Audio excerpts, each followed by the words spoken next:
I'm Claire and this is my October and November 2015 reading wrap-up.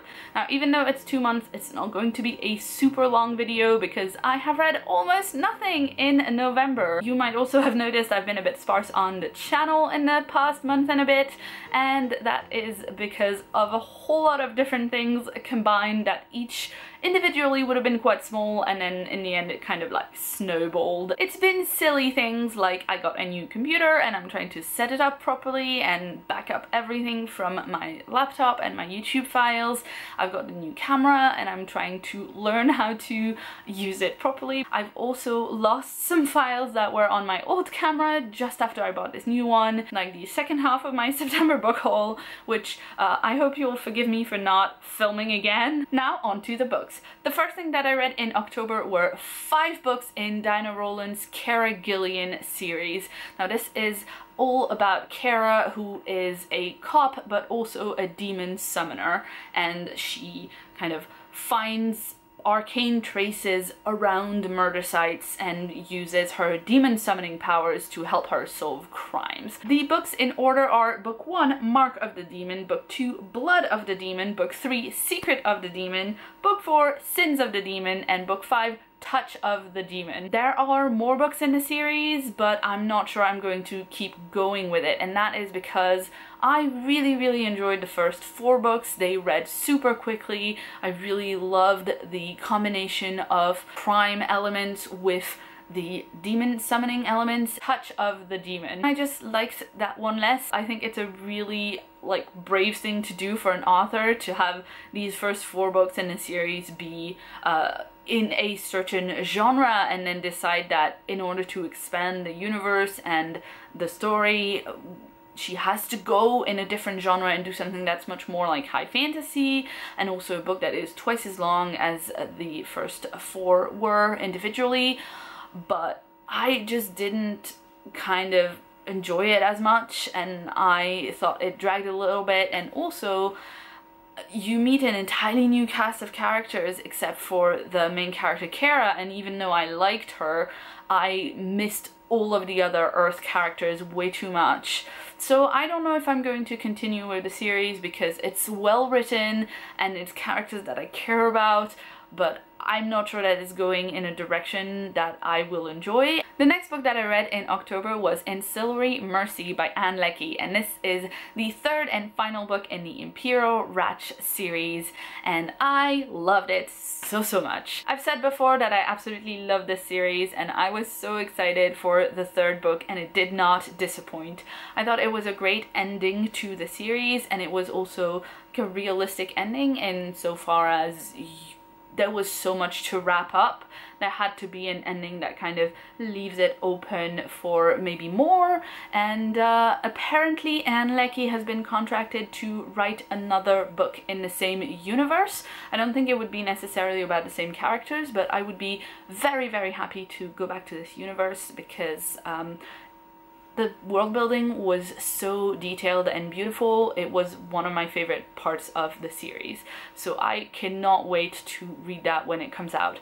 I can't really talk about the plot of Ancillary Mercy without massively spoiling everything, but if you haven't read the series yet, I urge you to go and give it a try because it might not be for everybody, but it is just wonderful and detailed and just great space opera goodness about a spaceship seeking vengeance. My last October read was Planetful by Emma Newman, and I really liked this book. I have a lot of thoughts on it, and I did a full review of it, which you can find right here, so I'm not going to talk about it too much longer, but it is a really cool sci-fi. Now on to November, when I spectacularly failed to read a lot of sci-fi for Sci-Fi Month 2015. In fact, I read one sci-fi, and that was The Long Way to a Small Angry Planet by Becky Chambers. This is a review copy that was sent to me by Hot Escape, and I want to say thank you because it is a wonderful book. So even though it was the only sci-fi that I read,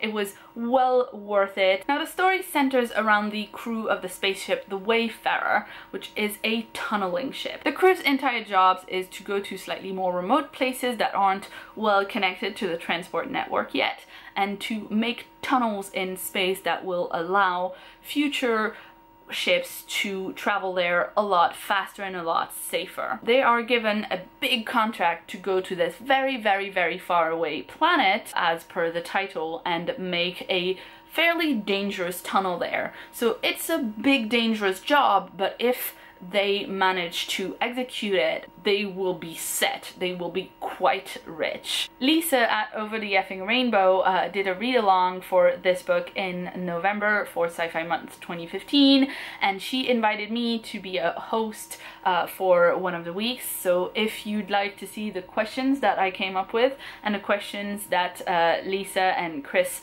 at Golly Wampus came up with as well, then you can just check the description box for more information about that. It was a really fun experience. I kind of failed at answering everybody else's question because I never have time for blogging, even though I would really like to be able to blog more often. Between the videos and the writing and everything, I just find it very difficult to find time to write blog posts. So that was kind of fail on my part, but the read-along was still really, really fun, and so you should check it out if you're reading this book or if you've just read it. I find that, for me, this is the kind of book, just like Planetful, that I finish reading it and I just want to talk about it and I just have questions about it. And for me, that's the best kind of book, particularly the best kind of SF. And that was the only book that I actually finished in November, because I have been very, very remiss in my reading, but I did start 2 other books. The first one being Carry On by Rainbow Rowell, which is the fanfic that appears in her book Fangirl. It's the story of Simon Snow and his roommate Baz, and they are totally not Harry Potter and Draco Malfoy. I'm not very far into it, but so far it's hilarious and I am kind of in love with it, so I really need to finish this one. And the other comfort book that I've been reading when it got a little bit stressful in November was, of course, the illustrated Harry Potter and the Philosopher's Stone. It is so beautiful and I love it so much. The illustrations match the tone of the story so well, and it's such a comfort blanket of a book.